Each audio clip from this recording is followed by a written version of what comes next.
আমার নাম কাল্লু, তাই ব্রেন্ডা রাখি সবসময় চালু। অবশ্যই ঝিনাইদহ অনেক ভালো লেগেছে। এর আগে অনেকবার এসেছিলাম। এর আগেও 10-15 বছর আগে, 15 বছর আগে এসেছিলাম আমরা রোড মার্চে। আমাদের দেশনেত্রী বেগম খালেদা জিয়ার নেতৃত্বে যে রোড মার্চ হয়েছিল ওটাতে এসেছিলাম।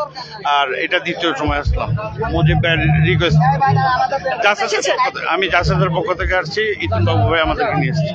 অনেক ভালো সুশৃঙ্খল পরিবেশ আমার মনে হয়। আর আমরা শিল্পী তো আমরা সবসময় সুশৃঙ্খলতাকে পছন্দ করি এবং এটাকে প্রেফার করি। আরো সুস্থ সুন্দর পরিবেশে আজকের এই অনুষ্ঠানটা শেষ হোক, আমি চাই। সবার কাছে সহযোগিতা যাচ্ছি। Thank you. আমার নাম কাল্লু, আমার নাম কাল্লু, তাই ব্রেন্ডা রাখি সবসময় চালু।